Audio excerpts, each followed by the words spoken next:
महाविकास आघाडी विधानसभेत चांगली कामगिरी करेल असा विश्वास आदित्य ठाकरे यांनी बोलून दाखवलाय। गद्दारांनी स्वतःसाठी सर्व लुटलं पण राज्याला काही मिळालं नाही। आदित्य ठाकरे यांनी शिंदेच्या शिवसेनेवर टीका केली। भाजपकडून केवळ धार्मिक तेढ निर्माण करण्याचा प्रयत्न असल्याचं आदित्य ठाकरे म्हणतात। ते जे ठाकरे आहेत महायुती महाविकास आघाडी अनेक ठिकाणी जर पाहायला गेलं म्हणजे 288 जागेपैकी 158 जागांवरती पुन्हा एकदा महाविकास आघाडी वरचढ ठरली या संपूर्ण लोकसभेच्या निकालात।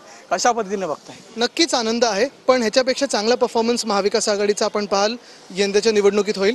एक पाहिलेले आपण गद्दारांनी, मग शिवसेनेतले गद्दार असतील राष्ट्रवादीतले गद्दार असतील, स्वतःसाठी सगळं लुटलं, 50 खोके असतील, धोके दिले असतील, पण महाराष्ट्राला काही मिळालं नाही। आज आपण पाहतोय जी येणारी निवडणूक आहे महाराष्ट्रात असेल हरियाणात असेल तिथे महाविकास आघाडीचा मोठा विजय होईल हे निश्चित आहे।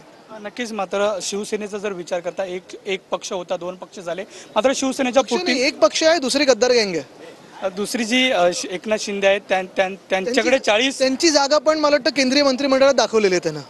त्यांचे 40 आमदार होते, मात्र 28 जे मतदारसंघ आहेत तिथे ते कुठेतरी वरचढ ठरताना पाहिलं। म्हणजे पुन्हा एकदा जी पसंती आहे ती उद्धव ठाकरे। मला वाटतं आपण पाहाल पुन्हा एकदा की उद्धव बाळासाहेब ठाकरे ही जी व्यक्ती आहे ह्यांच्या मागे संपूर्ण महाराष्ट्र उभा आहे। अजूनही आपण पाहताय धार्मिक तेढ निर्माण करण्याचा प्रयत्न करतात, जातीजातीमध्ये भांडण निर्माण करण्याचा प्रयत्न करतात, सोसायटीमध्ये भांडण निर्माण करण्याचा प्रयत्न करतात। जिथे भाजप आहे तिथे भांडण आहे, हे आता इक्वेशन ठरलेलं आहे आणि म्हणून ही भांडणं आम्हाला महाराष्ट्रातून दूर ठेवायची आहेत। पुढे रोशन गायकवाड, नंदकिशोर गावडे, TV9 मराठी, मुंबई।